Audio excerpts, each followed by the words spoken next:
Let me go ahead and introduce our guest for today.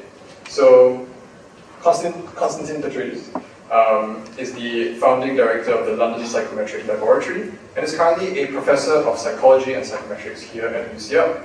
He is the first ever professor of psychometrics at UCL, which also happens to be the birthplace of psychometrics. Konstantin is also the developer of trait emotional intelligence theory and of the family of trait emotional intelligence questionnaires, which are used in commercial and research settings globally. Please give a hand to Konstantin.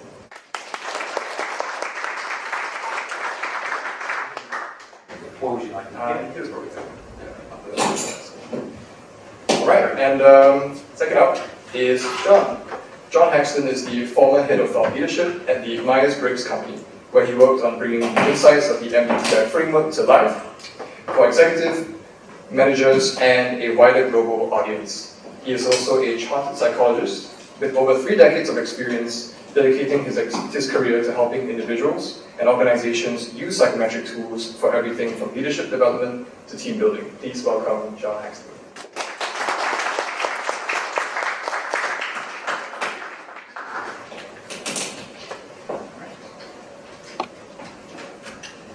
Okay, so before we begin, I want to start with a short preamble. First of all, I know that the title is phrased MBTI versus Ocean, but what I want to stress is that this is not a debate.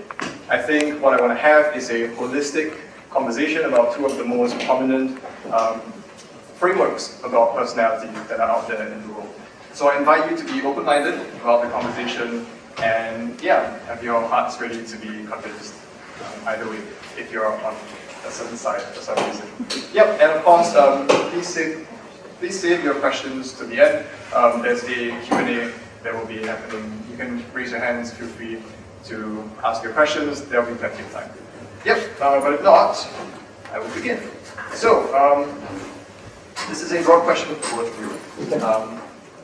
What drew each of you to your respective personality frameworks, and how did you get interested in it?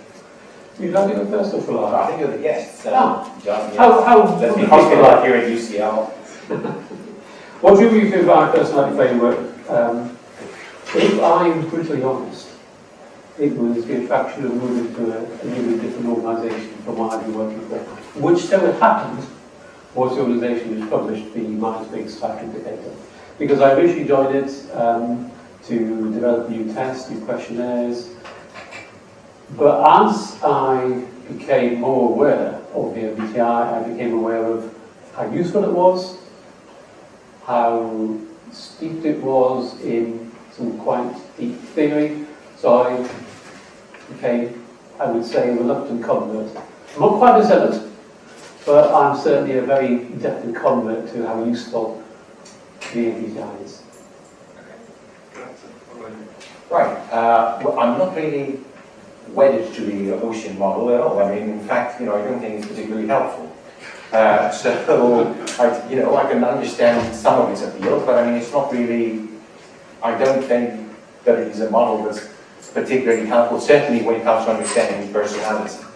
So, but how do I get into it? Well, I before even coming across the ocean model, I worked in Hans Eysenck's lab. Hans Eysenck is one of the greatest psychologists of the 20th century, mainstream psychologist. So I was working in his lab. I had 2 publications with Hans Eysenck, 1997 and 1998, I think, and the first one was still alive so it was one of his, 2 of his last publications. Of course, a number of papers came after he died, so people co-publishing with Eysenck for years after he died. I don't know where these papers came from, but certainly my first of the 2 papers was published while he was still alive, literally, towards the end of his life. So I was trained in this dimensional view of personality before I got into my PhD, and by the time I got into my PhD, that ocean model had been rammed down our throats, and it was the dominant model, as it were, but I mean, I never fell in love with it. Hans Eysenck hated it, and coming from his lab, I was always suspicious about it, and then as my understanding grew, I just completely left it behind. I still have to teach it, of course, because I have a choice about it. I'm not really a proponent of the model itself. Okay. I'm wondering then if you've chosen the right people for this talk. Say again. I'm wondering if you've chosen the right people for this talk, because Well, yeah, I was thinking about that. I said, because I quite like the MBTI as well. So I said, who's going to do debating? But I think depends chosen on the the ocean instead, just to... Well, I mean, I don't know. We're trying to start a fight here. I don't think we're the best person for it. And Well, I mean, maybe I can step in and do it. you can step in. I mean, of course, I can argue for it, but I'm not convinced by it at all. And I don't see that these are just, why these two models? I mean, I don't see why. And I would like to have my model, a trait emotional intelligence. I think Well, much better than I'm ocean. happy to explore more than just oceans. Yeah. I think. Yeah, well, I can speak to the ocean model, no problem. Yeah, I mean, Yeah. just for everyone's sake, I did choose Konstantin here because I believe he would be the best representative. Yeah, I can do the job. Yes, I can tell you. I can do the job and say the advantages and disadvantages, that sort of thing. Yeah, but I just don't particularly believe in it as a model of human personality at all. Fair enough. All right, then my next question to you is, how does it work? Okay. Just to set some groundwork, so everyone's on the same page. So, what exactly is ocean? What are the 5 letters in ocean mean? And yeah. Yes, so ocean is a label that came a bit later in the scheme of things. Initially, it was known, and still is, as a neo-PI model from the Neo Questionnaire by Costa and McRae, which was one of the most widely used instruments in the world for many, many years. So it's neuroticism, extroversion, openness, agreeableness, and conscientiousness. But ocean is an easier way to remember it. So it's openness, conscientiousness, extroversion, agreeableness, and neuroticism. Now, by the way, neuroticism, actually, that order of things is because reflects the way in which the dimensions were actually established in the literature. Neuroticism and extroversion, by the way, been lifted from the Jungian framework. So they lifted those, neuroticism and extroversion, they lifted these dimensions from the Jungian framework, certainly Hans Eysenck did, and neuroticism and extroversion are also reflected in the giant 3, Eysenck's giant 3, and then they started adding things later. So openness came afterwards, and agreeableness and conscientiousness, and then became the big 5. But any are dimensions you'll find in all personality measures, and they've been lifted out of Jung, whether they admit it or not. Tell us about the 5 though. So, what do each of these dimensions? Oh yeah, okay. Well, neuroticism is anxiety. So somebody who's neurotic tends to be anxious and moody and emotional, versus somebody who is non-neurotic or emotionally stable, and this is somebody who doesn't get anxious very easily. They have control over their emotions. They're more optimistic, more calm. So that's N.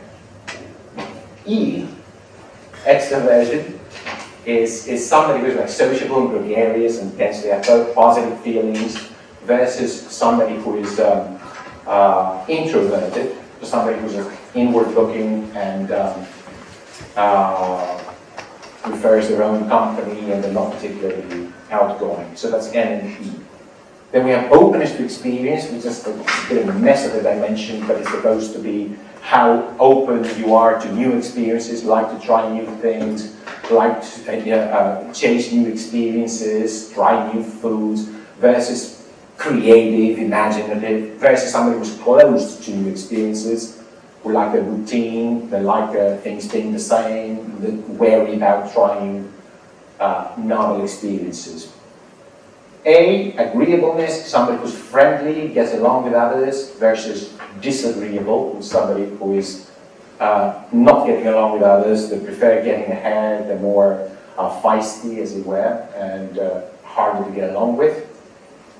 And C, conscientiousness, with somebody who's diligent and dutiful and punctual and striving, versus somebody who is non-conscientious or undirected. So somebody who's like more like freewheeling and more like easygoing, more loose. So that's the idea. Okay, so when someone takes an assessment, let's say, And they should know all this, because some of my students here that have done. do you recognize some of the things? Yes, I do recognize some of them. And we teach this in the first year, so they must have heard this before.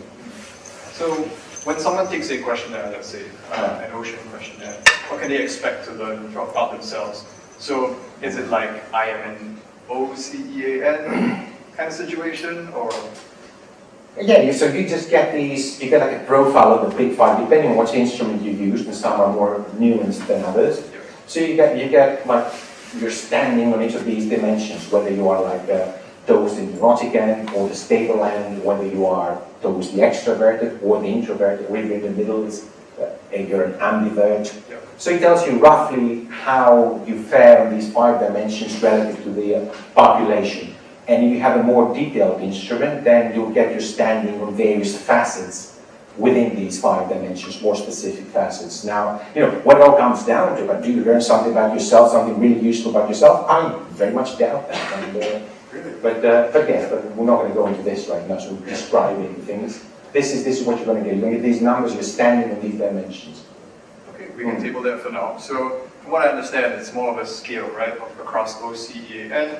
From, yes, and as John now, maybe it's a good task for him to say, so these are dimensions, and the idea there is that these are distributions of scores, continuous scores, and the idea is that all human beings are placed or located somewhere in this dimension, okay? So there are no hard cuts between these things. It's not like everybody has a score of neuroticism, and there's no hard cut that says, well, if you're beyond that point, then you're neurotic, and you're below that point, you're emotionally stable. It's just a continuum, and everybody has a score on this continuum. It's like a normal distribution of the bell curve, which you might have heard before.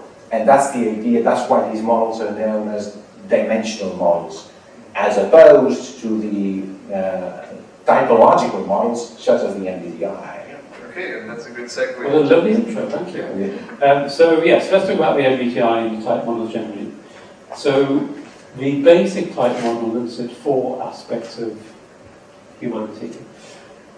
But the first thing to say is it's not purely you are this or you are that. There are nuances in there. So to take an example, it's not very high. Let me ask you to do something. Fold your arms for me, please. Just fold your arms. Now have a look to see which hand is on top. Now fold your arms again so the other hand is on top. And just double check you haven't just come back to the same place again. Now some of you did that quite easily. Some of you ended up in the same place. Some of you were very confused about it. And this is all because the MBTI is about preference. So the first aspect of the MBTI is called extroversion or introversion. And what it says is, do you have a preference for extroversion or introversion? It doesn't say, I am an extrovert, or I am an introvert. It says you have a preference in one way or the other. You can do the other stuff, but it's more difficult. If I was in an old-fashioned room where you're all writing things down on bits of paper rather than using your laptops or pads, I'd have asked you to sign your name and then sign with your hand. It does the same thing. It gives you an idea about you can do things in a way, but maybe it's more difficult. So some people have a preference for extroversion. They're orientated towards the outside world. Some people, like myself, have a preference for introversion. Given the chance, I spend a lot of time here. That's my happy place. But I can do this stuff when I need to do, so I can act in an extroverted way, even though I prefer to spend time inside. The next area is called sensing and intuition. And it's about how you perceive the world. If you have a sensing preference, you're really relying on your 5 senses, as the name suggests. You're really taking in what's there in the world and concentrating on what's real, what's actual, what's actually there. Whereas on the other hand, if you have an intuitive preference, you're looking at the possibilities and the big picture, how things connect together, and perhaps the future and where things are going, rather than where things are or how things work. Next aspect is about how you make decisions. It's called thinking or feeling. Do you prefer to make decisions on the basis of objective logic, or do you prefer to make decisions on the basis of how those decisions will affect people and how they relate to what's important to you and your values? And the last aspect is called judging or perceiving.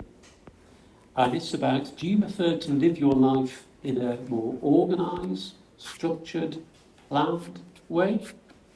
Or do you prefer to live your life in a more open, spontaneous, open-ended, maybe unplanned way? And the key thing about this is neither is good or bad. It's just something about the way you are.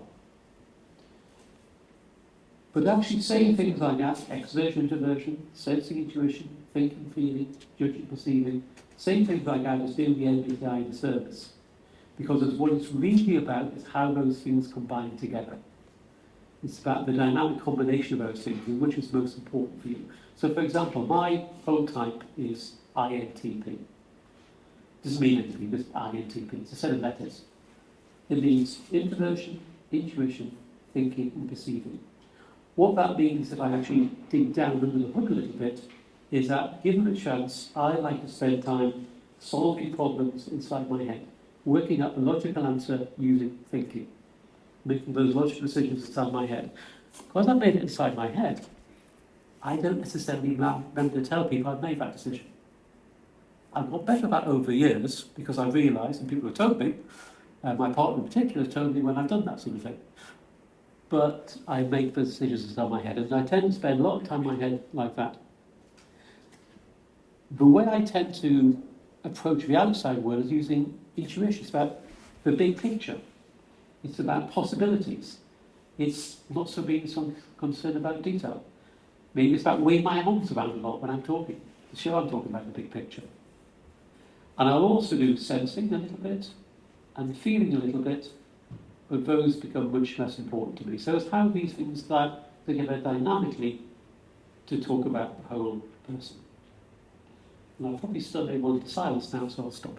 No, it's fine. I mean, so would you say a strength of it is understanding how these different parts of it interact with each other to form a more complex and holistic being? I would absolutely see that as a strength of it. I think also there's something about the idea of knowing where you live and having a knowledge of where that other person lives that lets you see that difference in a positive way. And I think one of the strengths of the trait approach is it puts things on a scale. So that's really useful if you're saying, okay, how extrovert is this person and how does that relate to this job, maybe? But if you say, okay, I've got STEM 4 on extroversion, that person's got STEM 7, what does that mean? That doesn't help people so much. Whereas if you say, this is where I am, that's where that person is, that helps people to understand themselves and other people in particular, I think, a bit better. Okay. Well, let me shoot you the first difficult question then. Go on then. So, some critics may say that having a typological approach can be a bit reductionistic, a bit oversimplified. What do you say to people?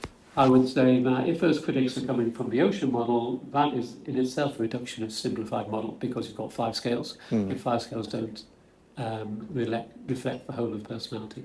There is actually something called MBTI Step 2, which actually looks at each of those 5 areas in turn, and doesn't do it as sort of subscales. It says effectively the flavour of your extroversion and introversion. How do you use your extroversion and introversion? So there is a more nuanced version if you want it, but actually I don't think it's reductionist personally because of those dynamics and the way things go together in a more dynamic way. What I've missed out from this discussion is which we may get onto later, is a big discussion about how this all relates to Jung's model of psychological type, which actually goes much deeper and talks about the dynamics of how things work together. Okay, very interesting. So, well, Konstantin, let me ask you then.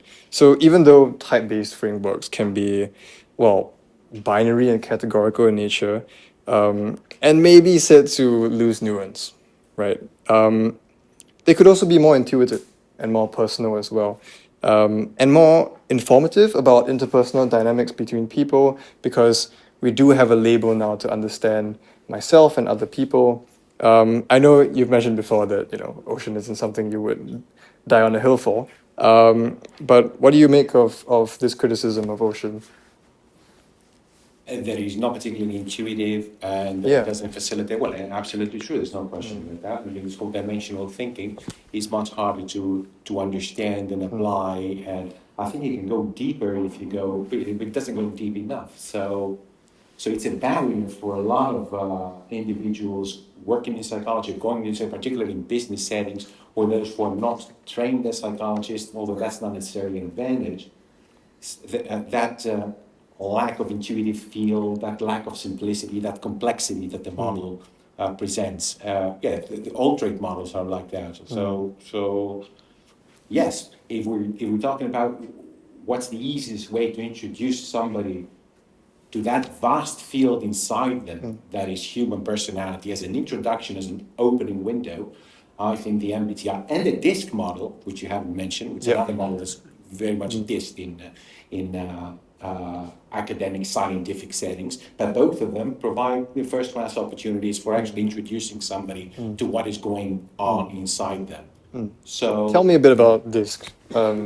So the DISC model is also a typological model. So it has like these 4 types, which then you can combine into subtypes, which is dominance, influence, steadiness, and conscientiousness. It's even simpler than the MBTI, actually.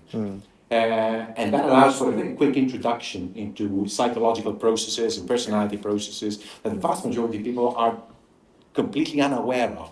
So as an entry point into human personality, both the MBTI, in fact, so my TEIQue, right, which is it's a trait measure,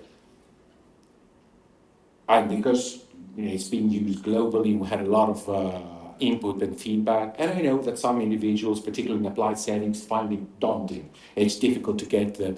So I was thinking for a long time that I need to have like an easier entry point into the TEIQue framework, and my original idea was that because it's a general framework, it has a huge amount of variance, I will derive from it MBTI typologies.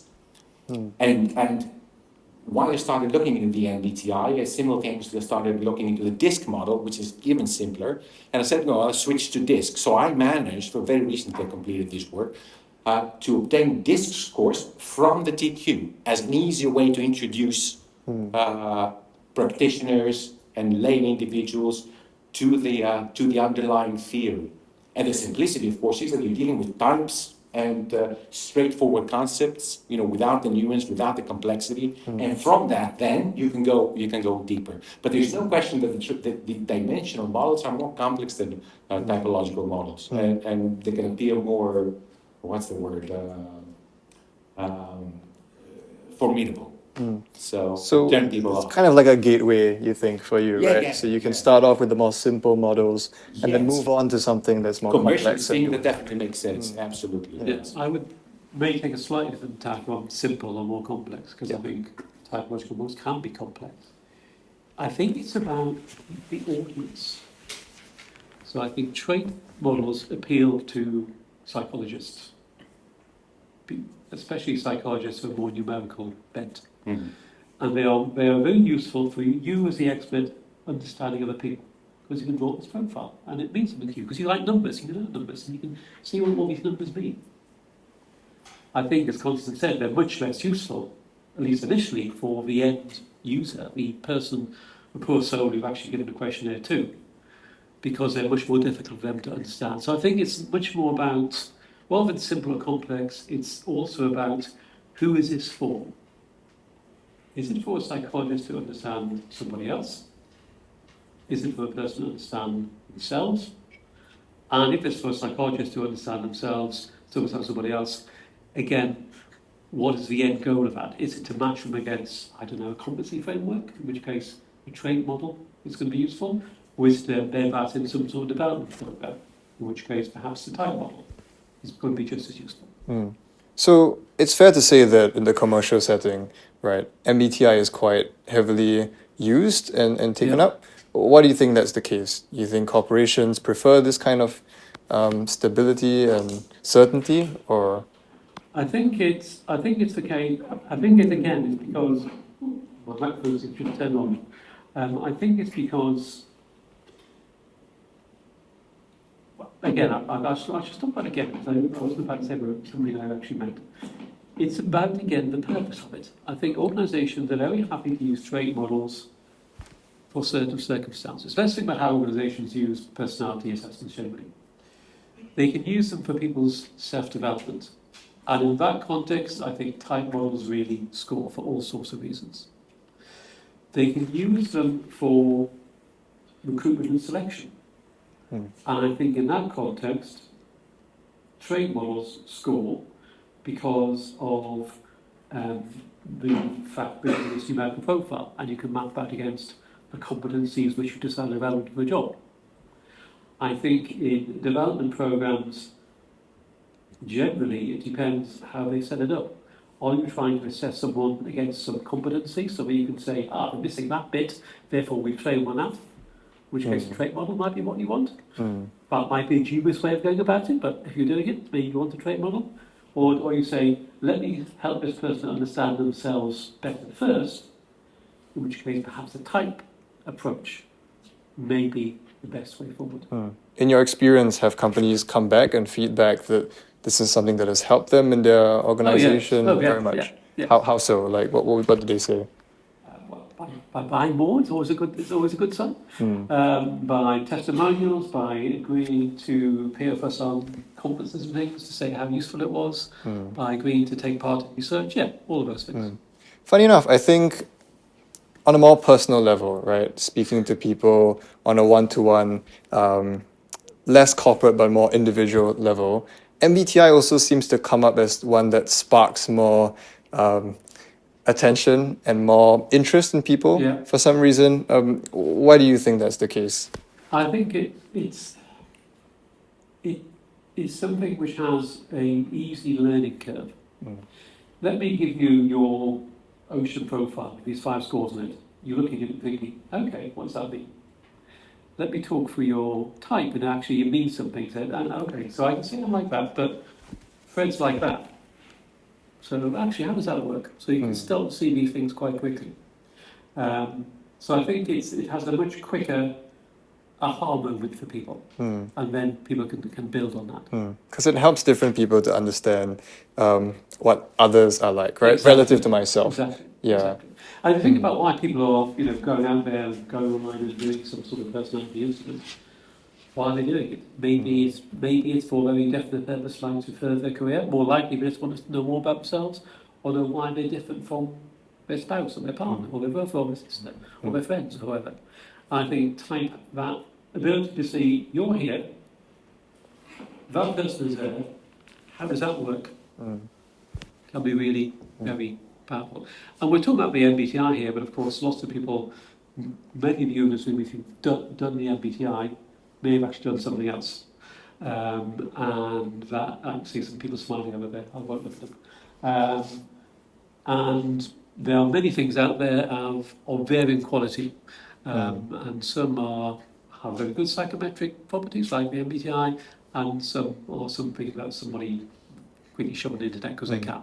So do be careful about those 3 things that are out there. But that's often people's introduction to the idea of personality. Yes. Here's an interesting question. Do you think there's any utility of the MBTI that people, the general population, might be missing out on?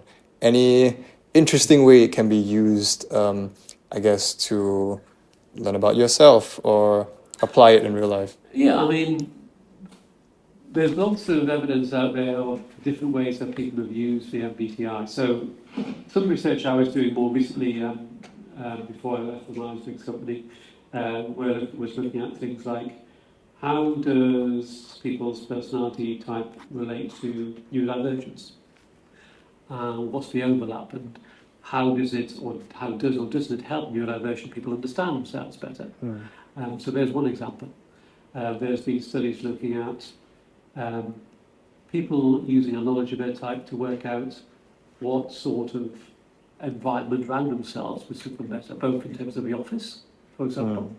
And it's not just about extroversion, introversion, there's also other things going on there. And how can you adapt that space to actually be more at home there, for example? There are things around people's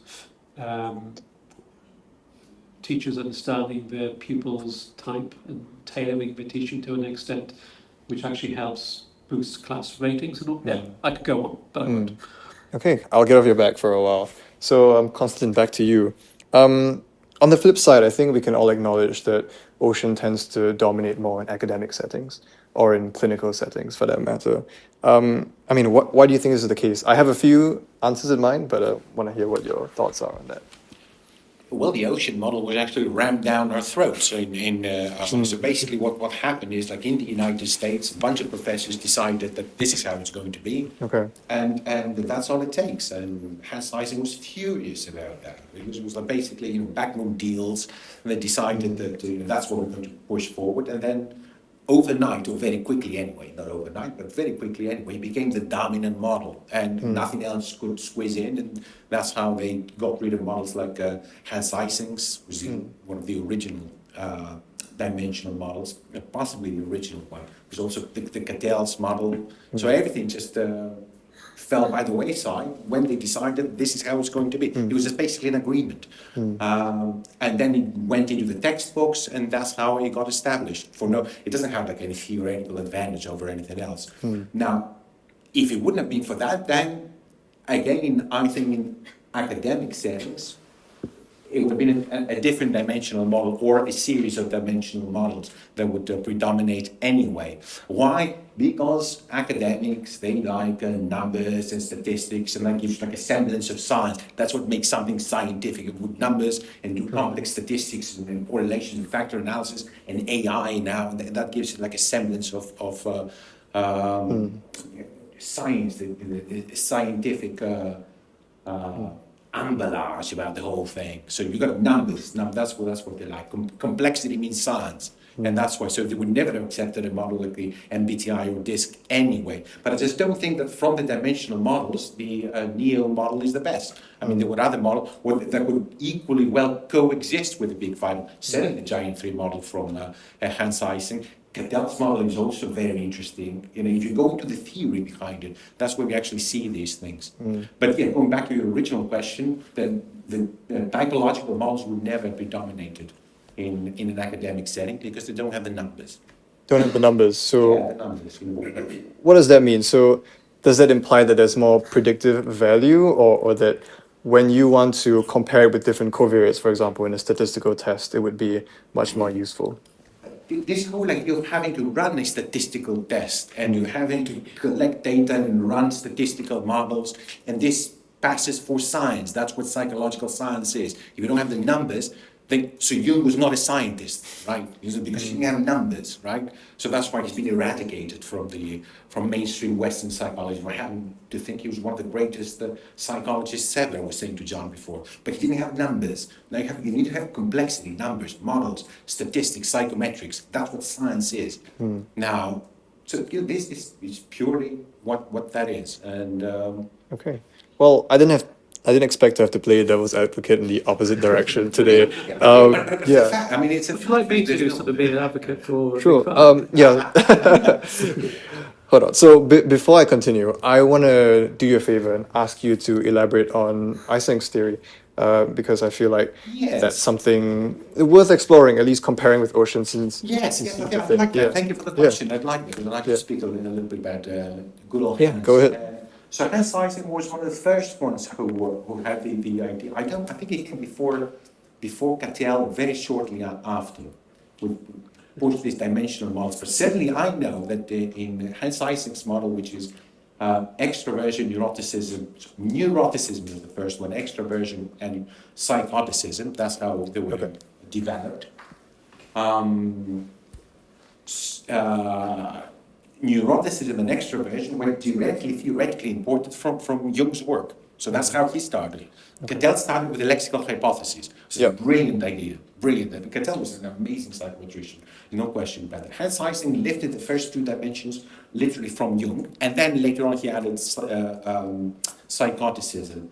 And this was a dimensional model, and it was a dominant model in the literature, and that's the model that started this whole idea that personality is biologically based, okay, with which I have a very big problem, person. But he was the one who opened that door, and he was the one who established that idea, which is pretty much, the received wisdom these days. The personality lodged somewhere in the brain and in the nervous system. So he opened that door and he introduced this molecule. For years, they were at each other's throats with Raymond Catel in the States. So these were the two models that were fighting it for years in the literature and in practice as well. Certainly, Catel also had his own company selling assessments, iPad, and he was doing very well. So these two models were, and then there were other smaller ones that were on the side. But these were two models were going head to head for many years until the Americans decided that the Big Five model is going to be what's going to dominate everything. They decided that, and then overnight, very quickly, the Big Five model became very very established in the textbooks, in the conferences, in the journals. That's it. Hence, I was furious about it. So you seem to think that ocean is kind of placed there on the pedestal unjustifiably, Oh, right? absolutely. There's no question. So, but the fact is, both of them are dimensional models. They kind of do have roughly similar dimensions. But tell me, what is the core difference between the two? Because But the core difference is that Hans Eysenck and I completely disagree about his theory, but he did have a theory, because then the question is, okay, we have these big 5 dimensions. Where did they come from? Okay, they have no idea. I mean, they're simply, if you look at the literature, they're just trying to invent things as we go along. Hans Eysenck he started from theory, and then he went into psychometrics. So he described differences in the brain, in the stability of the nervous system. So if you have like a labile, a very unstable nervous system, that makes you introverted because you want to avoid stimulation. And if your nervous system is understimulated, then you go out there and seek excitement, and that's what makes you extrovert. So he had a theory, and that's what I really like. I completely disagree with his theory, but I mean, he did have a theory. The big 5 is just like an inductive exercise. They just bumped into some data in some US Naval Force or Air Force, I can't remember, and they found, somebody did an analysis there, and they found big 5, the 5 factors, and then one thing led to the other, and the American psychologists got together and said, that's what it's going to be from now on. But they never had a theory behind it, and whatever theory they had in the early years was literally taken from Hans Eysenck and Raymond Cattell. So it's completely atheoretical. Now they're trying to build a theory since then, because it's a very obvious limitation. They've been trying to build a theory, attach a theory to it since then, but it was an inductive exercise, and that's what I find very problematic. So I think you've touched on something really important, Konstantin, which is maybe more important than MBTI versus ocean, which is the idea of a theoretically based model versus if we're being generous, an empirically based model. And if we go back, as you said, to Cattell with his lexical hypothesis, so you've probably heard of Cattell, and essentially what he did was to have all the words in a dictionary, and saw how people's responses correlated together, and used his factor analysis by hand, which, my God, to boil that down to eventually 16 scales of personality, which interestingly then he could boil down to 5 scales, which is the same as the Big 5. And I think actually Cattell did the first proper Big 5, not Konstantin Petrides. That's another question again. But it's this idea of theoretically based tools versus empirically based tools which have come from the data. Inductive. Yeah, inductive. Inductive.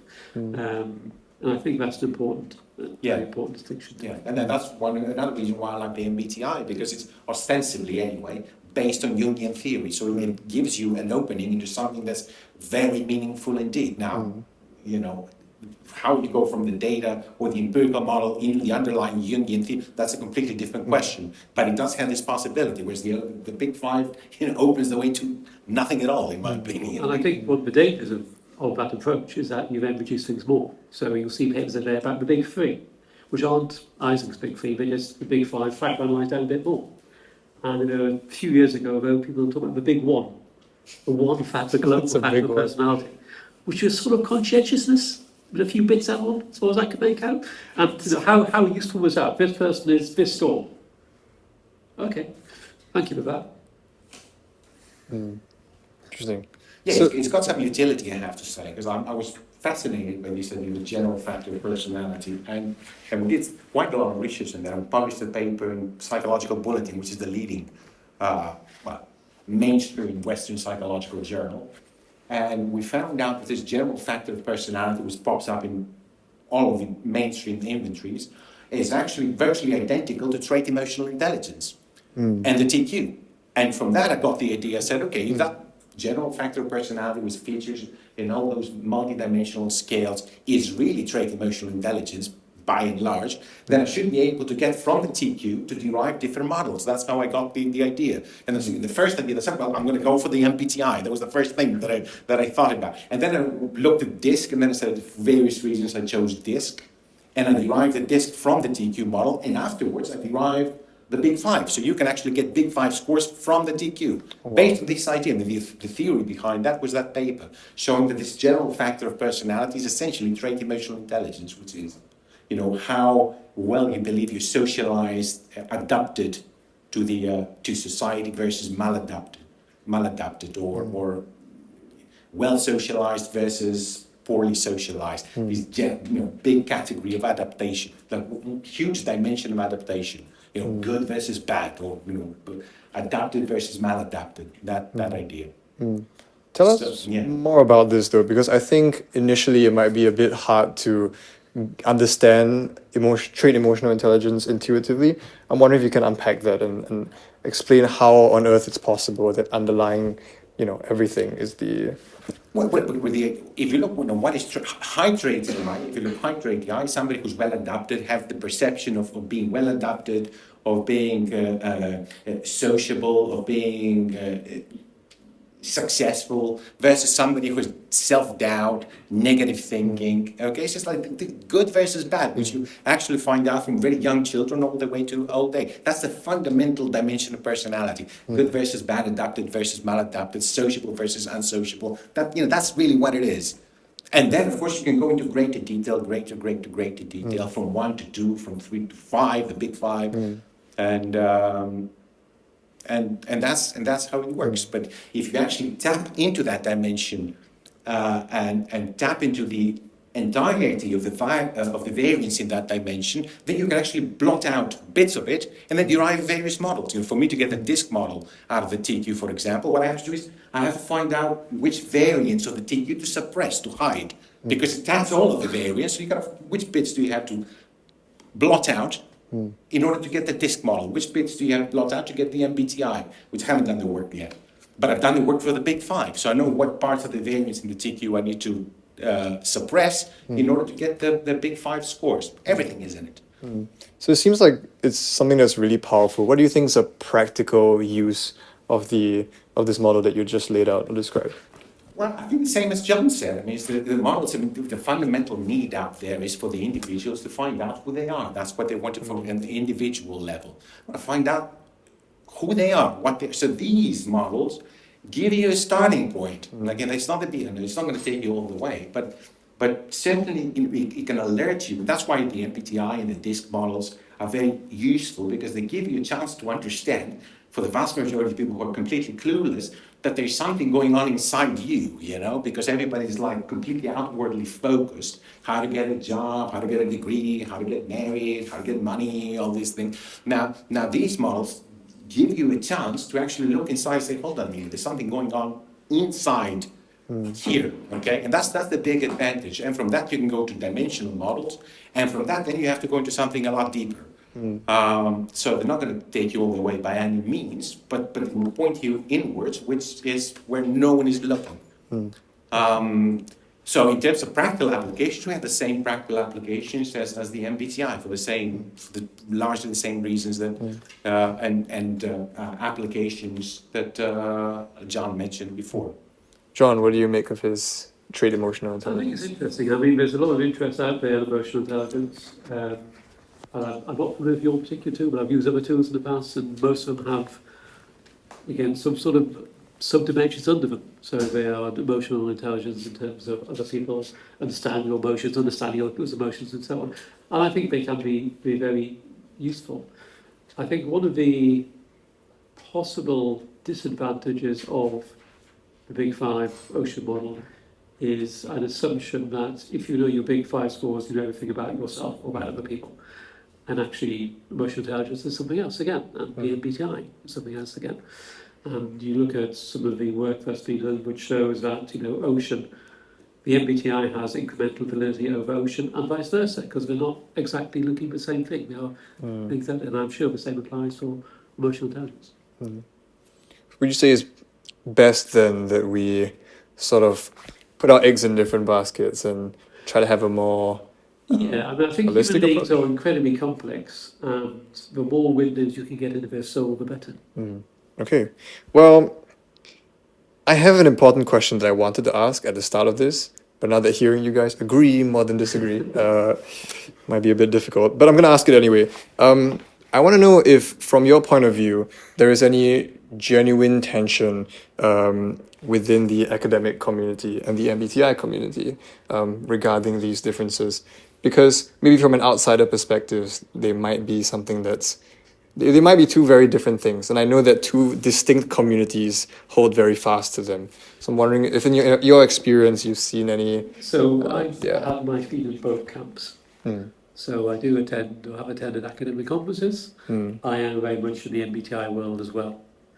And it's certainly the case that there are some people who use the MBTI who say, what's this trait rubbish? I want people to talk about, this is terrible, this is terrible. But actually more, it's a reaction to some of the things that are said about the MBTI type, generally by academics, for the sort of reasons that Konstantin has talked about. One interesting thing that sometimes happens at conferences is that people will say disparaging things about the MBTI or type more generally, and afterwards come and talk to you and say, well, actually, I do use the MBTI, but of course I can't actually. This is an academic conference, I can't actually admit to it, which is an interesting place to be. Yeah, I mean, it's a bit of a cognitive dissonance in there, right? Because as an individual, you kind of want to know, but at the same time... I'm not an academic myself, but I wouldn't be surprised if a life of academic is full of cognitive dissonance on many occasions for many reasons. Fair enough. Konstantin, do you see the same kind of tension between... I mean, you yourself, right? You know that the academic world is very heavy on ocean for whatever reasons you've outlined earlier, but where do you see this kind of dynamic going? Going. Yeah, where should it go, at least? Where should it go? Yeah. Well, where I think it should go, it's never going to go there. So there's very No, little but do chance. tell us. We can dream, right?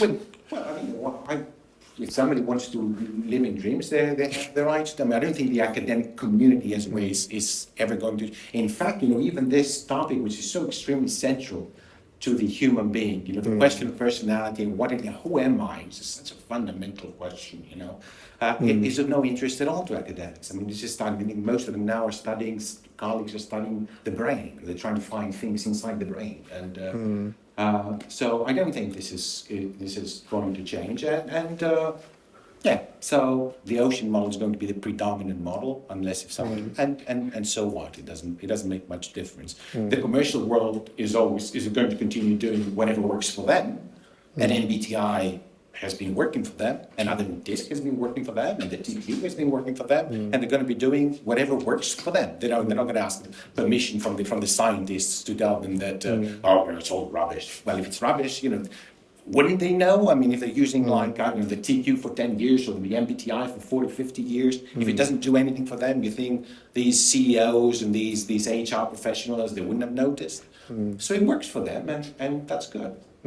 It's pretty worthwhile saying that where trade models are used in the commercial world, which are very widely used, it ain't the big five. It's not the ocean model. It's more nuanced models like the OPQ or the 16PF or the Hogan questionnaires, because if you are going to go a route of scores, you want something more exact. You want to distinguish people who are socially confident from people who are outgoing, for example. You need to make those nuanced decisions if you are going to go on a score-based approach. So it's about context, right? Having the right tool for the right job. It's having the right tool for the right job and understanding, well, it's about knowing what you're trying to do in the first place. And sadly, that doesn't always happen, but that's where you should start. Okay. Well, yeah, I mean, I guess I was quite hopeful that maybe we'd move towards a combined approach for everyone, I mean, having the two worlds meet each other in a more middle ground setting might be something that's useful. But I see that I guess you're not as hopeful for that happening. You mean in academia? Yeah, I mean... Academia is not really interested in any of these things anyway. As I said, the vast majority of academia now is about looking inside the brain, trying to find things there. And I don't think the academics, well, certainly I think the pathological models don't have a chance because they just don't do what academics do. And but in the commercial world, which by the way is 100 times bigger than the academic world, you have these dimensional and typological models applied jointly. So it's already happening there. So they'll have an MBTI or a DISC model along with the TEIQue or along with the Hogan instrument. So it's already happening out there. Now in academia, I don't think it's going to change, but already in academia, this domain personality is most central domain and the last domain left in mainstream Western psychology, where there is a chance you can actually discover something significant about yourself, but it's withering away. So So that's where we are. Well, this is my final question. But what do you see as the future of personality research for MBTI specifically, for any model out there? Where do you think we're headed in the next 10, 15 years? I think in the near future they're probably heading down a set of rabbit holes. What I've seen is a lot of research, not necessarily by psychologists, using the MBTI to try and find out someone's MBTI profile from whatever they put on social media of various sorts. And if you look at research papers with the MBTI in the title at the moment, about 90% of them are that sort of paper. How useful that is in the long term, I don't know, but that's what a lot we're seeing in terms of the MBTI. In terms of personality research more generally, I don't know, but I wonder if as we become more used to these things, and as we start collecting more data about ourselves, we try and get a better approach to understanding the combination of state and, for want of a better phrase, trait. In other words, any personality questionnaire at the moment, whether it's a trait-based questionnaire or a type-based questionnaire, is looking at your typical behaviour, your average behaviour. It's not saying what you're doing at the moment. It's not saying how different things affect you. It's not saying particularly how you're affected by what happened yesterday. And maybe there's some areas for exploring those in more detail, where deliberately otherwise collecting more data about ourselves. Okay, Konstantin, what do you think is the future of personality research? The future personality, I think the future for everyone's future looks very, very bleak, unless they open their ears and listen. And we're heading in the wrong direction very fast, especially with the advent of AI into psychology and that space. This is very, very terrible. It's not a good idea at all. But this is where we're heading. That's definitely going to dominate the bulk of applications out there. So we've got to be very careful. So yeah, that's my advice to anyone. Just open your ears and try to see it yourself, because it's not going in the right direction. Okay. And if I continue on a pessimistic note, it's interesting how much people are interested in research or in personality generally in the workplace in particular.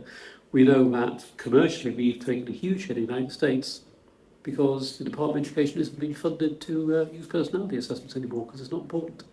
So things are going in an interesting place at the moment. Yeah, well, I mean, if you're right placed and you have your ears open and your heart open, then there's a chance you can thrive. But for the vast majority of people, I think things are going to be very hard because they're simply not interested in the things that are essential to the core of what it means to be a human being. So we shall see what we shall see. You can invite us again in 5 years' time and then see. Well, it's winter, the nights are closing and it's getting dark. Maybe we'll feel different in this thing, but maybe not. Maybe. All right. We'll see.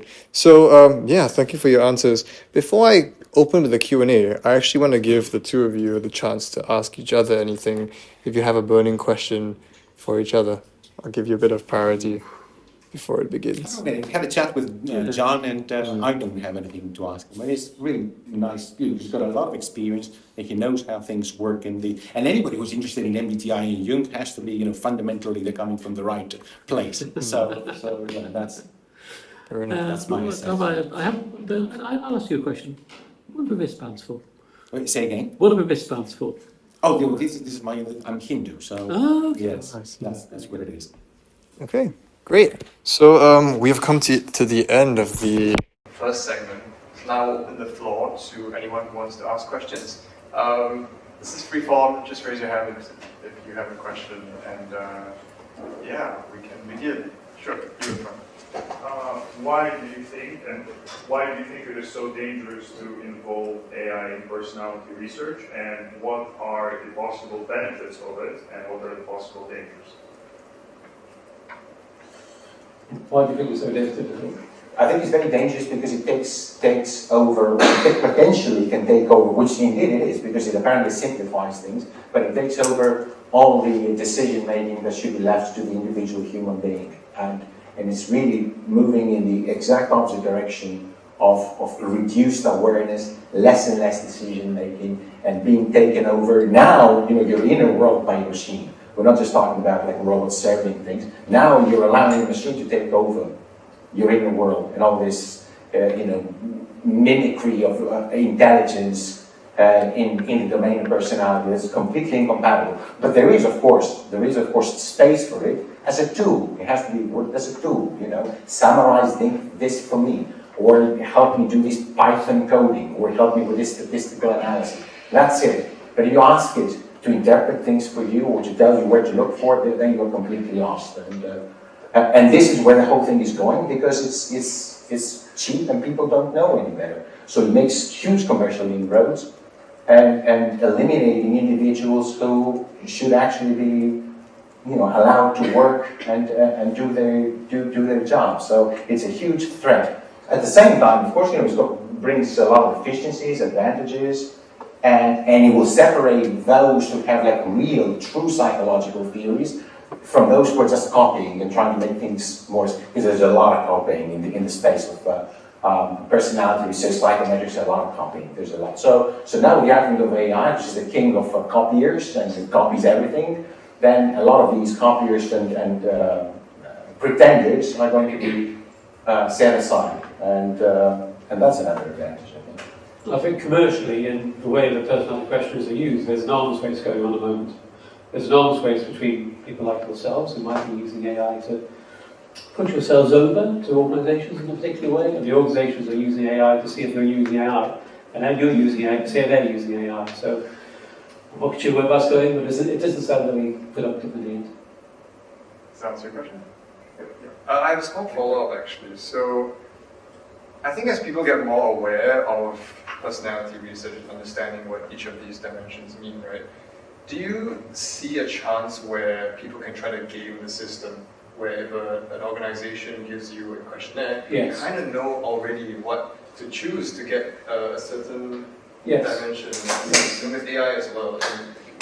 Yes to all of those. I mean, the only quote I would say, in terms of the MBTI and in terms of maybe generally using the development or the recruitment context, is that we talk about the MBTI as a questionnaire, it's not, it's a process.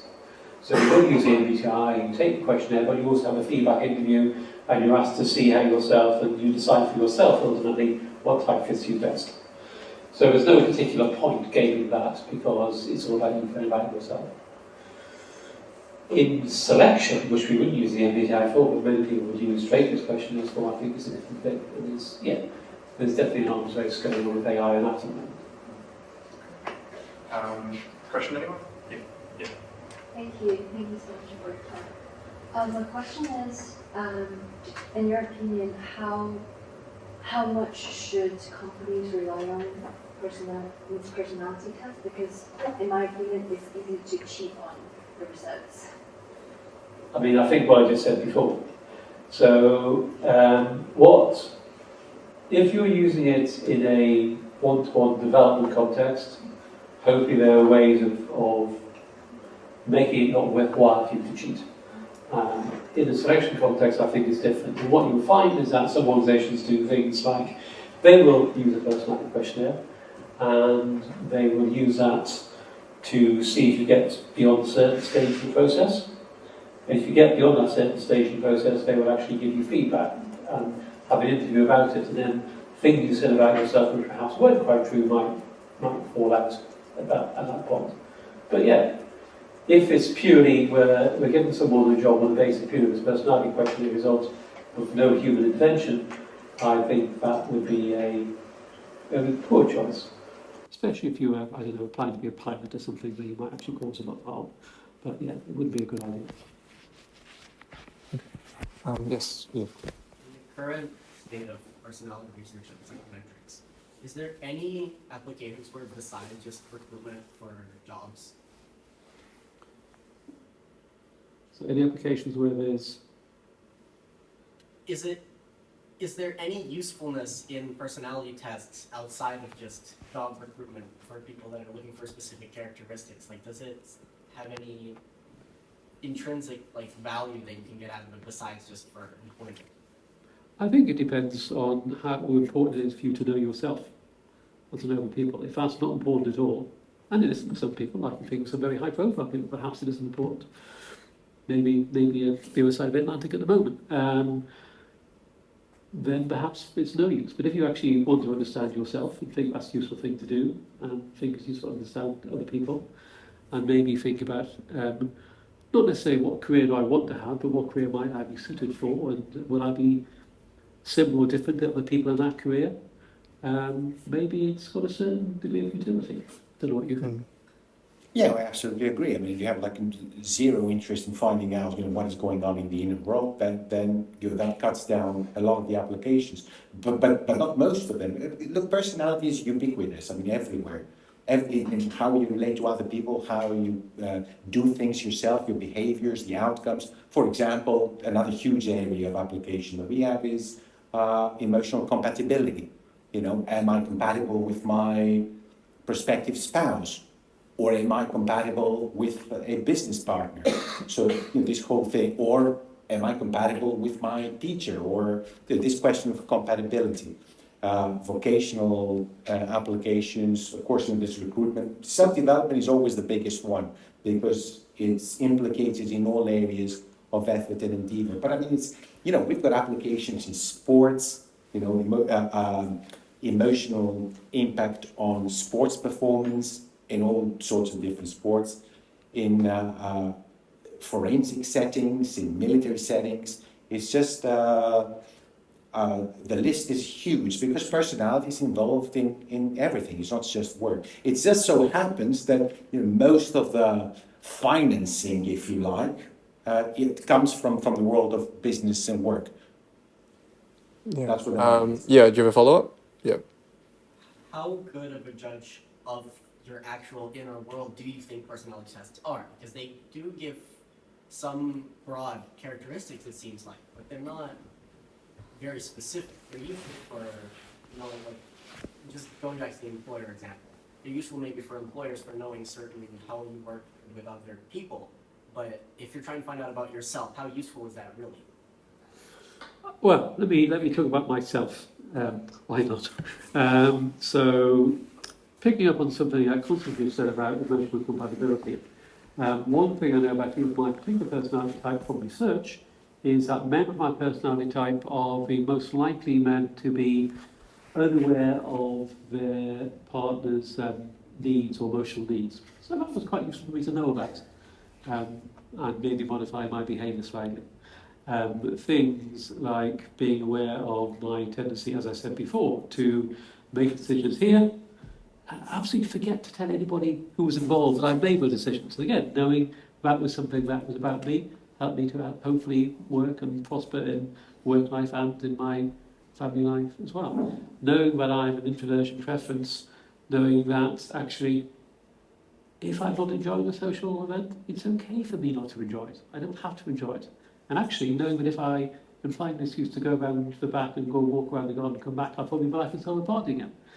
So yeah, I could go on. But knowing those things about myself, I think, has been really useful. Next question. Yes, you raised your hand. On the topic of what makes a good scale, you mentioned that a strong theoretical underpinning is an advantage, and that statistical analyses can be obfuscating. What else goes into making a good personality test or psychometric scale more generally? That's a very good question, and of course, this is like a standard answer to this question, and everybody would be emulating. They would find out what it is and then crack the market and make a lot of money. That's so you can't really. In my opinion, beyond the question of what's commercially promising or successful, theory, I think, is the beginning and the end. So you need to have that's just completely. It's like you have an airline that doesn't have a safety record. So you need to have a theory, in my opinion, absolutely. Now, is this what's happening? No. And with AI, actually, the whole idea is that we don't need a theory. We'll just figure data. We're going to get data, I'm just put it in the machine, I'm going to find out everything. It's just completely childish. But that's what it is. That's where it's all going now. You certainly need to have a theory, and that's why the MBTI is such a useful proposition, because it can link you into the underlying thinking of Jung, with all its advantages and disadvantages, but it takes you somewhere. So I think the theory is sine qua non, as they say. In other words, like absolutely essential. Beyond that, then it helps to have like solid psychometrics. You have to be like you got to be technically proficient, and you got to understand statistics. Sometimes I discount it because I'm so good at it and I sort of take it for granted. But you need to have some statistics there. And then beyond that, you need to have a way to convey the information to users. And so there's many different components. But in my opinion, you absolutely need to have a theory. If you don't have a theory, then you've got nothing. Nothing worth the user to actually engage with. I'm not saying you have nothing commercially speaking. Commercially speaking, they have something very big without having any theory at all. And in the AI testing, this idea of actually scraping data from the internet and just get like low quality, worst possible, cheapest possible data, and then try to understand something about human personality. That just doesn't make any sense at all. But it's a very useful and convincing commercial proposition, because you don't have to worry about people taking questions or giving interviews. We'll just give us access to the social media and we'll run some bots over that, and then we're going to tell you something about personal. It's completely useless in terms of getting somebody's real personality, but it makes sense commercially because you have minimum investment and you get maximum results. So you can run with it for a little while at least. So anyway, just the bottom line, my answer to your question is that you need to have you need to understand what personality is. That's why this domain has always been of interest, and it hasn't died, even though there's no funding in it, academically speaking. You have to go and get the funds on your own, but it's not going to die because it's about human nature. That's what it is about. This is who you are. This is a question that all these the greatest psychologists have always been personality theorists. Freud, Jung, Adler, Eysenck, Cattell. If we go to the Americans, Costa, McRae, all of them have been psychologists, personality theorists. And why? Well, because that's the core question of human psychology, as it has always been through the ages. So it's never going to die. There's always going to be activity. I like personality. It's like the Wild West. There's always something happening there. So it's not going to die. It's a fundamental question about who I am as a human being that all these theories have tried to get to. Not particularly successfully, but... And I absolutely second what Konstantin was saying. Add on to it, which he hinted at, as well as having the theory, having all the standard psychometrics in place, I wrote a paper some years ago where we talk about what we call experiential validity, which is actually, it's great having a wonderful questionnaire, but you also need to think about what you do with it. What is the validity of the end experience of a person? If it's for recruitment, then yeah, it's about getting the right person for the job, as well as doing that.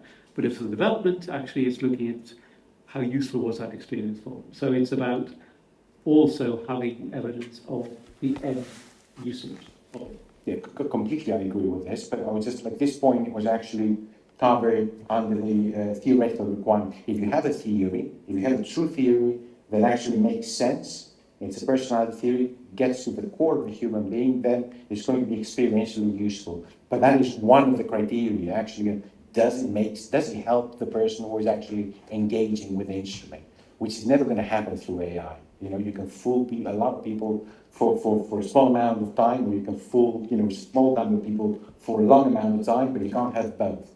So these theories that have, or instruments that have theoretical value and theoretical foundations, have a much higher chance of touching something inside of you and making you becoming experientially useful to you through your own experience, through the experience of the user. Because the user is going to be ultimately the person who's going to say, yes, that thing told me something. But you can't get there if you don't have a theory. You can't randomly get there through a bot.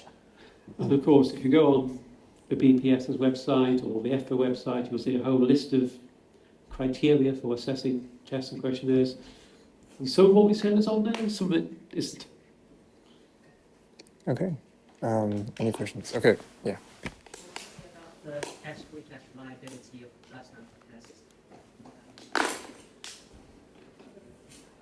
Well, have you a particular angle behind that, or is it just a general question? So I think it depends what you're trying to do with your personality questionnaire. So And I'll take this head on because one of the things people often say is that the MBTI has no test for test reliability. It's very poor got test reliability. You may as well chuck a stone at the wall and find the personality questionnaire. And if you look at the data behind that, what you'll see is that if you were to treat each of the MBTI scales, EI, SN, TF, JP, as individual scales, they've actually got very good test for test reliability. Test for test reliability in the low to mid 0.8s in terms of the coefficients. It is certainly true to say that if you then say, how many people get exactly the same 4 letters next time around? 50% do, 50% don't. But actually, if you look at each individual letter, the likelihood of them getting the same letter each time is about 90%. And if you work out the stats, that works out to 50% across the whole lot. And another, I think it's 29%, get 3 letters right. And knowing 3 letters and going into your MBTI feedback, as I said, it's a process, not a questionnaire, is still a really useful place to be. And I'm probably going to get these numbers wrong, we're not going to add up to 100, but something like another 4% get 2 letters, and less than 1% get just 1 letter, second time. So actually, if you've seen headlines, the MBTI, half the people don't get the same type. That is somewhat hiding the real picture. In terms of is test reliability a useful thing for a personality questionnaire to have? I think it depends how you're using it. And we're getting here to state versus trait. If it's something that's meant to be long-lasting, then perhaps it's useful. If it's something that isn't meant to be long-lasting, perhaps it's not so useful. So if I was to look at a scale of, I don't know, state anxiety, and I find it had a very high test reliability over a long period of time, I might wonder actually how useful that was, because surely that ought to change, depending on the circumstance. Okay. Anyone else has questions? Yes, you're in the back. Talking of stability, I guess. What are both of your views on when personality or emotional intelligence stabilizes, and are there any milestones in life at which it could stabilize, or it could change for any reason? Well, let me give you the MBTI theory piece first. So the MBTI theory piece says that when you're very young, it's quite difficult to work out what your personality is. Maybe the first thing that becomes most apparent is whether someone has extroversion or introversion preferences, but actually it's quite difficult. The thing which is most important to you, your primary function, if you will, for me, introverted thinking, that perhaps becomes apparent during later childhood, and then other parts of your personality become more apparent later. MBTI theory suggests that your personality doesn't really change after early adulthood, but the way you use it changes, and that you get to a place called midlife, whereby it's not that your personality changes, but then bits of your personality you haven't used before suddenly jump out of woodwork, and people may think you're a little bit different. You may see yourself a little bit different, but then things settle down. I'm radically shortening this theory, but that's the basic idea. In terms of other trends, I know there are other research which talks about the long-term stability of the big 5 scales in various ways. Oh, yeah, so pass for me too. Yeah, pass it over to you. What I thought I was going to say. Yes, no, I mean, by and large, I agree that it's very difficult to assess personality very early on. It's not impossible, but the methods are very unorthodox. It's possible, but with unorthodox methods. So, personality, the big picture is that personality sort of stabilizes around the age of 30 and then stays pretty stable until the later years in life. Generally speaking, and by and large. Now, of course, there are longitudinal effects. For example, it can be like more extroverted when you're younger than when you're older, but relative to your classmates as well, the people of the same age, that you will still be more extroverted than the average throughout your life, unless if you either work on your personality Okay, that can change your personality if you consciously work on it. That's possible, but more typically, will change in response to abrupt external events. So something terrible happens, usually. Something wonderful can happen as well, but usually something terrible happens, and then that can have a big impact on the personality. Something you weren't expecting. Could be an accident, could be some sort of divorce trauma, could be all sorts of things, and that can have a big impact on the personality very quickly. Otherwise, it requires conscious effort to change the personality. That's the big picture. I think it's a question whether is it just your behaviour that changes as you get older, or something more inside that changes. It's a very big topic, and that's also a very interesting question, whether behavior or something inside changes. That's a very big topic. So there is stability, there is change as well.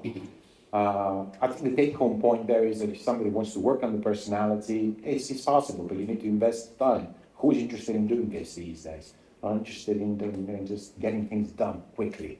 So, but it's possible if you're interested in doing it, yeah. Okay. Yes. This is a question for John.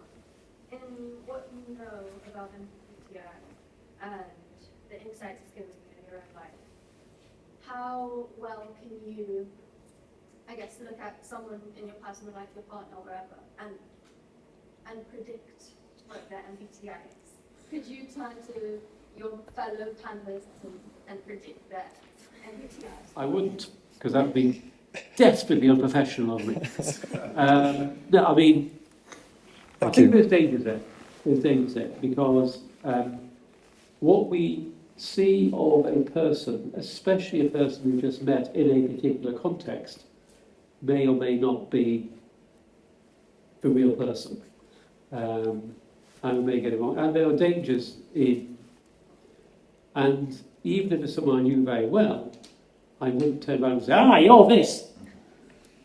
For all sorts of reasons, it'd be very professional, and it wouldn't have a positive effect, because I don't want to tell someone their personality, it's theirs.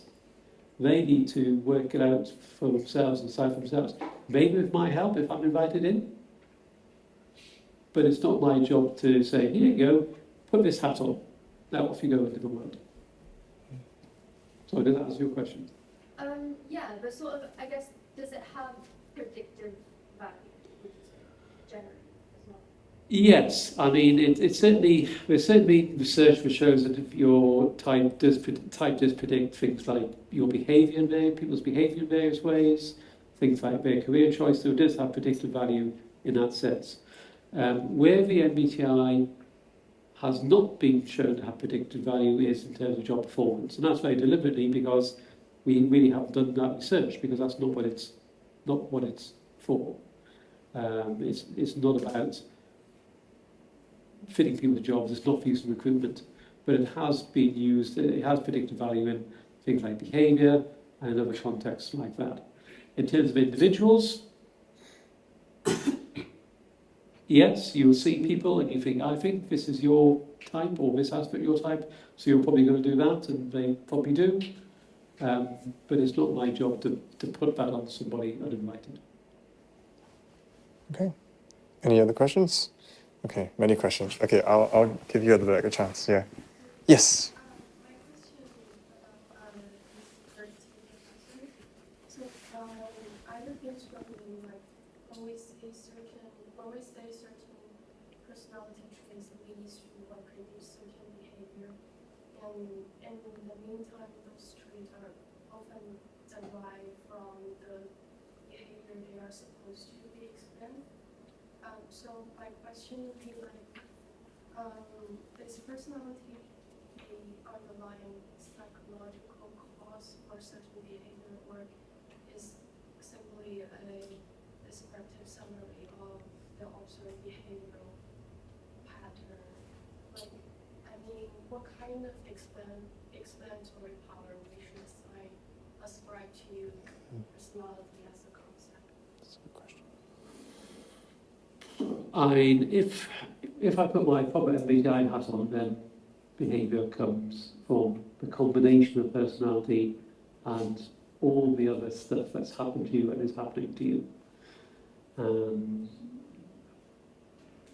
the suggestion would be from some type of research that roughly 50% of you is about your underlying personality, and 50% of you is about everything that's happened to you in the past and what's happened to you at this precise moment. And that's an average, and those numbers can go up or down depending on what's happening to you right now. And that picks up, I think, on what Konstantin was saying about, if there's a big problem in your life, I can change things entirely. So it's this idea of this underlying personality which is driving your behaviour, but there's a lot of other stuff out there that's driving your behaviour as well.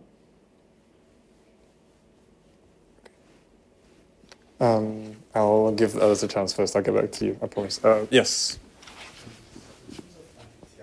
I believe there are some personality traits that are more common to others. So, like, in your opinion, whether you have any interesting opinions on it. And Sorry, go ahead. And also, if you think of whether the MBTI model is like inclusive enough, or if not, what would be like a possible addition, to one dimension? Inclusive as in does it cover the whole human personality in existence? Okay. No, it doesn't. There's a short wise to that. But it doesn't really cover the idea of neuroticism, for example.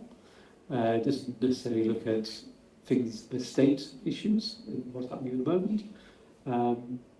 But it does give you a very good grounding of how you understand yourself.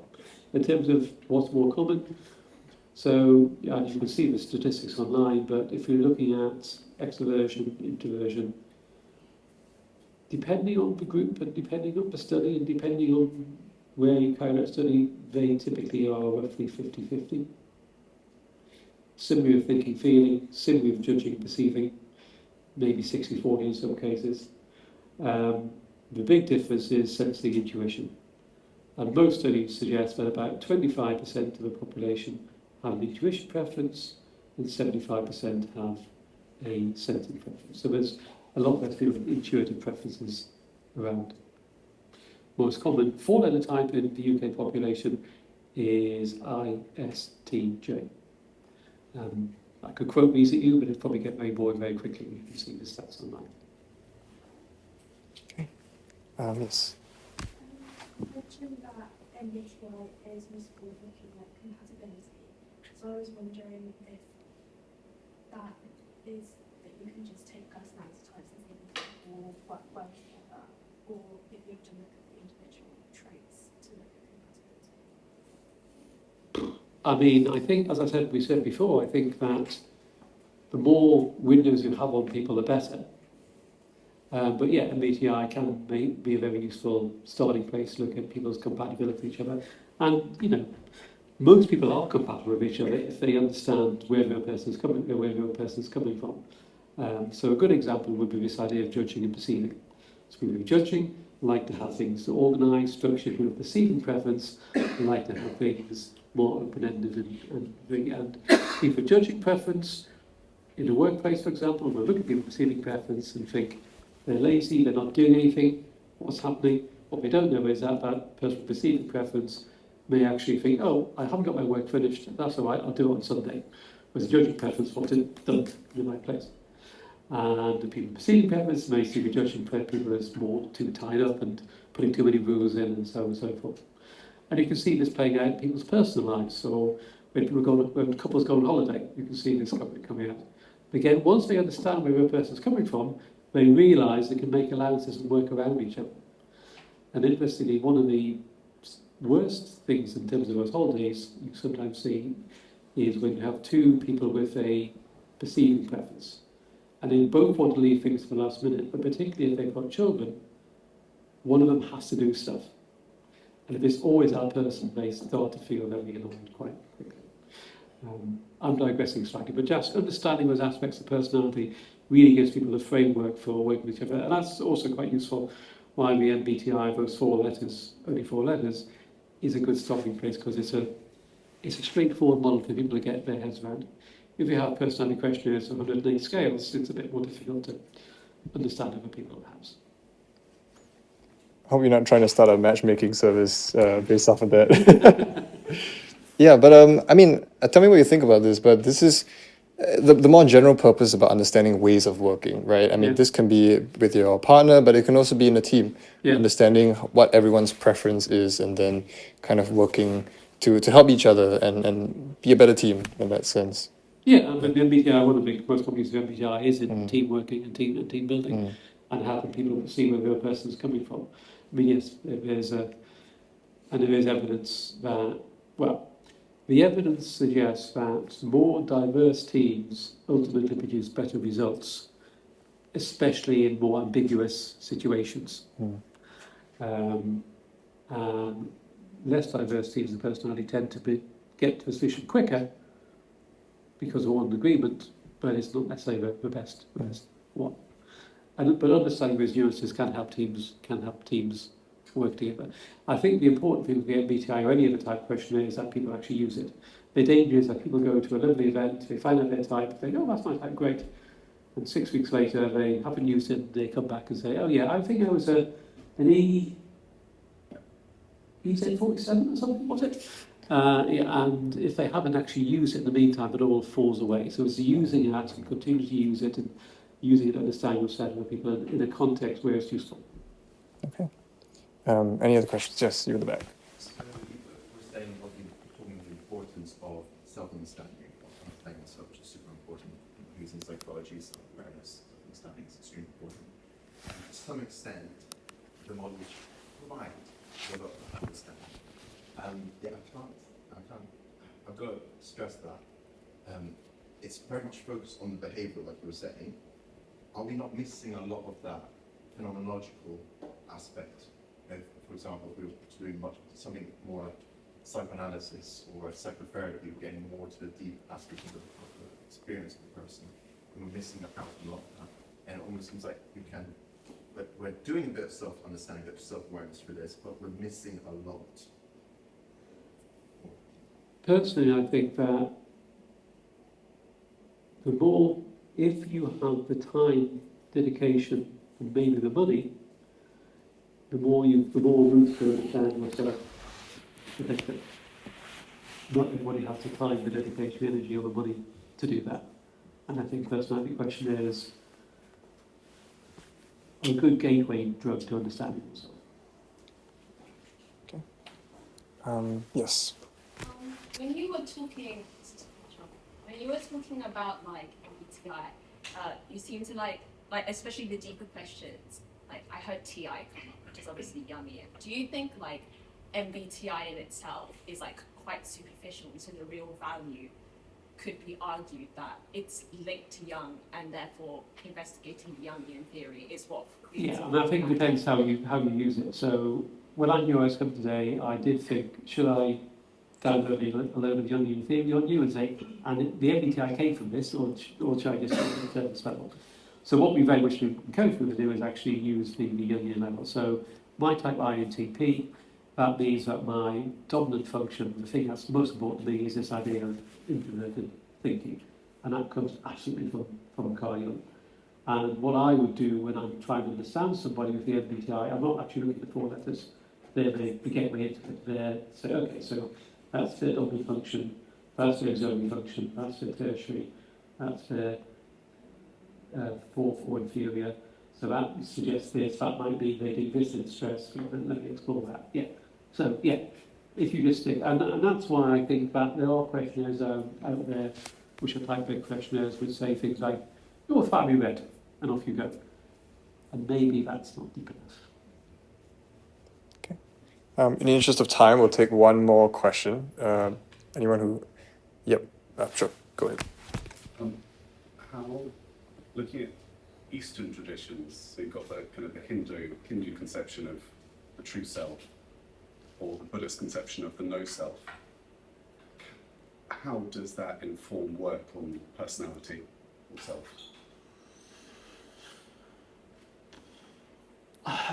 Yeah, that's a tough question. Yeah, that's a very good question. And generally speaking, it's a different universe. It's an entirely different domain of discourse. So it doesn't at all, generally speaking. So the whole idea is how do you bridge these two traditions, and that's what I'm doing, basically. Yeah. So And I think, to some extent, it did inform Carl Jung's thinking, and there are people like Joseph Campbell who've tried to reconcile traditions and mythologies across East and West, taking things with Jungian focus. Does it inform the way that personality questionnaires are used in the West on a daily basis? Not in the slightest, for instance. Jung was very interested, of course, in the Eastern traditions, and he took a trip to India as well. But I mean, he never really managed to go over this idea, this concept of a person. So central to his theory is this idea of individuation, how the human being can become complete and overcome the fragmentation of the conscious and the unconscious. They call it, I call it subconscious. They call it the conscious and the unconscious mind. And the whole idea of Jungian theory is how the individuation allows the person to transcend this fragmentation. So he's very interested in that, and he went to India, he traveled to India, he didn't meet the right people there. So you know, it's just, he reached a plateau, he reached the ceiling. But he was very interested. Look, the best way to describe Jung's work is that he was groping in the right direction.